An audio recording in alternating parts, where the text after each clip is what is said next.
Hello everyone and welcome back to the Cisco Optics Podcast, where we talk about pluggable optics for networks. Lasers have been around for over 6 decades. Since their invention, they have found their way into many applications that have changed our lives.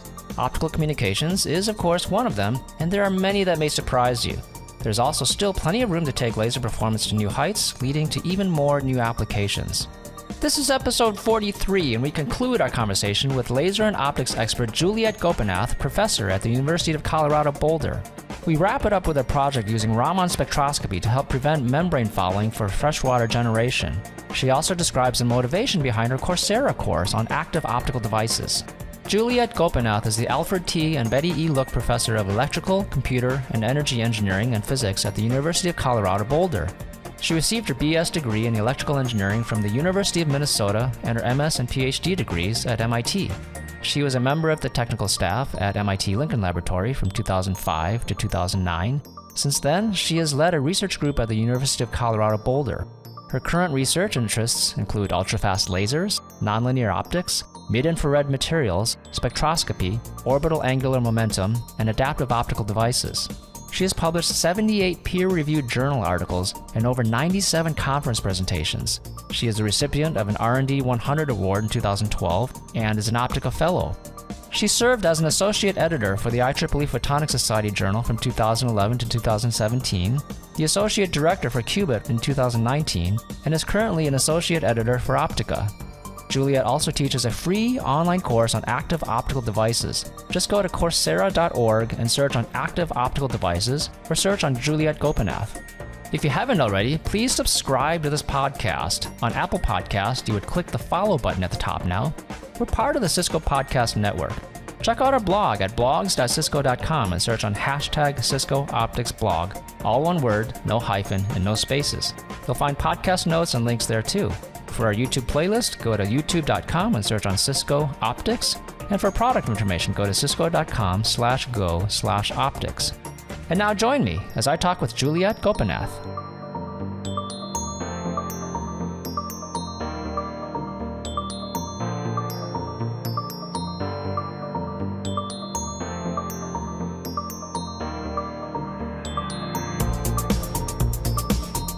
We have also been looking at membrane fouling. So when you think about generating fresh water from seawater, often you will use a reverse osmosis membrane to generate the fresh water.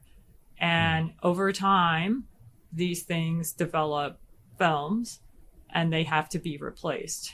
And so, it's obviously annoying to have to replace them. And as they're developing the films, it essentially means that you get less fresh water coming out.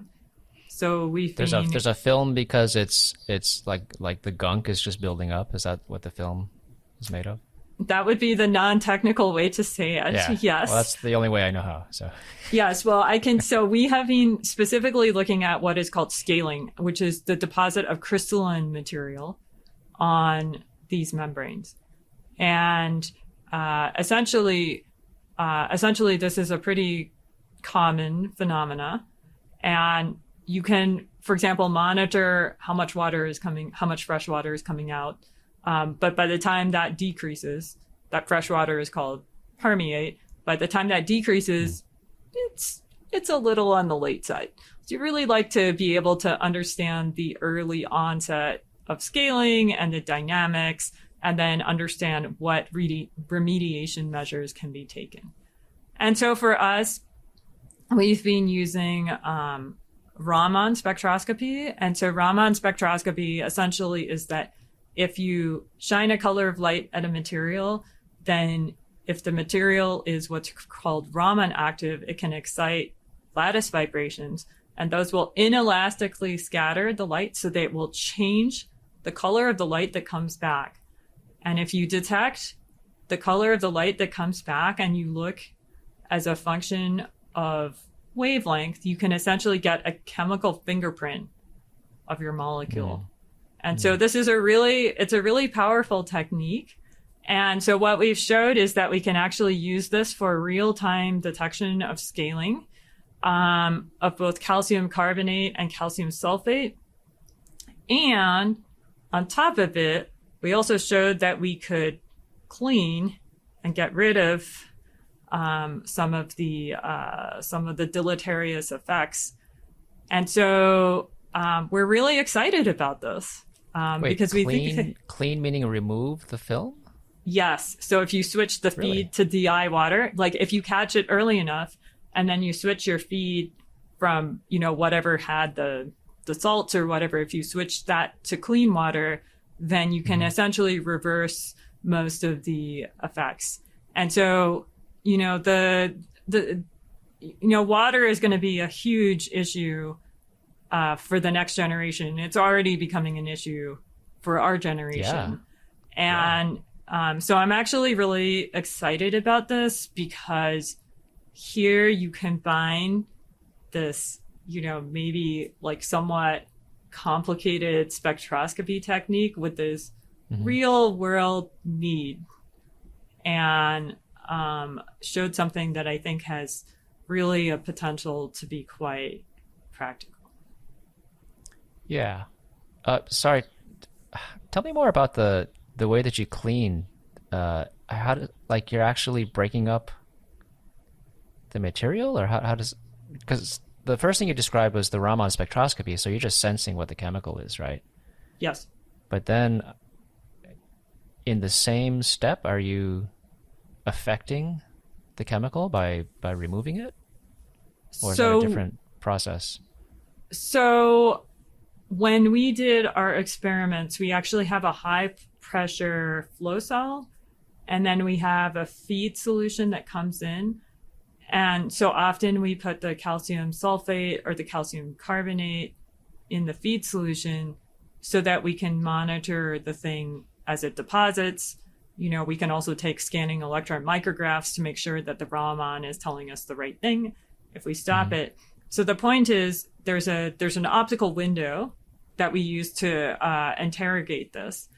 And if we detect a Raman signal from one of these components, we can switch our feed stream to just DI water, and then essentially you wash everything off the membrane, and then you can switch it back.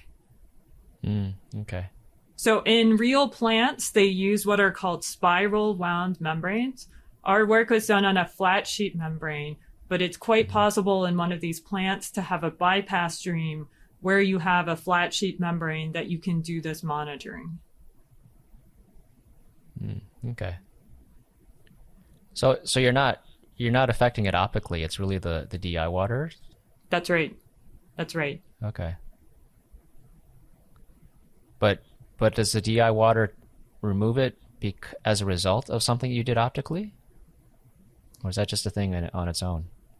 The optical spectroscopy is honestly just an interrogation. It's a monitoring system. We do not do anything like, turning up the power to the point where we could, where we could disassociate the material or whatnot. Okay. We're not doing anything that exciting. All right. No libs, no laser induced breakdown spectroscopy. Okay. All right. Wow. So this is a really nice palette of both, like you started with very, very fundamental physics to this very, like you said, a very real world problem that, literally affects our lives and our health today, right? And everything in between. Is there anything else, any other research topics you want to bring up? That's about all I can think about right now. I think it's a little bit too much. It's plenty. Yeah, for sure.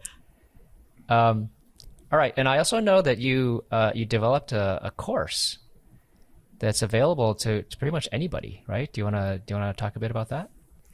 Yes. So I am a 5th generation engineer, and my dad is from India. And so I think as I've become older, I've been really appreciative of the opportunities that I've been provided. I mean, a lot of what you get is because, you worked for it, but I think there is a significant element of luck, in the sense of, where were you born? Where did you grow up? That's going to determine to some degree what happens with the opportunities. And so what time period were you born, right? Exactly. I mean, if you were born 200-300 years ago, your life expectancy was really small compared with now. So I really wanted to do something to give back and to provide opportunities to people, especially women, and especially maybe in countries where it may be harder to get opportunities. And so I've been teaching a course on active optical devices. That's essentially, we learn about LEDs, we learn about lasers, we learn about how do you detect the light, and we also learn about displays. So it's a pretty advanced course. And so if you don't happen to be at the University of Colorado, you can't really take my course. But now you can. I've developed what's referred to as a MOOC. It's a massive online course. And so essentially I have recorded a series of lectures, and I've placed this course as a specialization on Coursera in three modules or courses. And so now anybody can look at this material for free. If you want to be able to do the homework, I believe there is a small fee. And this course is also part of the University of Colorado Electrical, Computer, and Energy Engineering online master's degree. So if you want to get a master's degree this way, you can also take my course for credit. But I guess I feel really proud that I've been able to do something to maybe open the doors of opportunity to a few more people. Yeah, I mean, it's a really generous thing. That's fantastic. I'll put information in the notes, but do you also want to describe how would people find this and take the course? So I think if you look on, if you type Coursera and then active optical devices, the course will come up and you should be able to find it. You can also type Coursera and then my name, and the course should come up. But these online courses are really transformed education. I guess I would still say it's probably not as good as being in the classroom, but I think it is one way that we can share our knowledge with more people. And there are lots of examples of this. One example that I think maybe was a little before its time was the MIT OpenCourseWare project as well. I remember that. Yep. Yeah, I mean,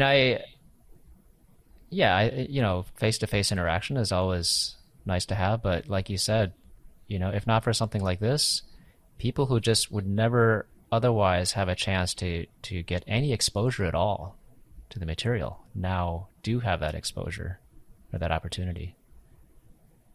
That's correct. So, yeah, that's great. Okay, so Coursera, search on active optical devices or search on Juliet Gopinath, and I'll put information in the podcast notes as well. Thank you. Yeah, well, thank you for spending the time. I know we took a while, but I appreciate your taking time out of your busy day and time away from your 6 different research projects in addition to your teaching and just life in general. So I really appreciate it.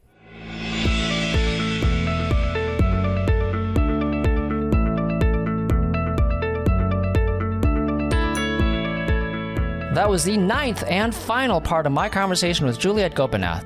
Juliet also teaches a free online course on active optical devices. Just go to Coursera.org and search on active optical devices or search on Juliet Gopinath. Subscribe to this podcast, and we'd really appreciate you helping to get the word out. Share this with friends and colleagues that come to mind when you think of network technology and optics. And leave a review on Apple Podcasts. We're also on all the other major podcast platforms. You may see the Cisco Podcast Network come up when you search for Cisco Optics Podcast. That's where we live, and you can find other great podcasts there too. Also, check out the Cisco Optics blogs at blogs.cisco.com and search on hashtag Cisco Optics blog, no spaces and no hyphens. We also have educational videos on YouTube. Just go to youtube.com and search on Cisco Optics.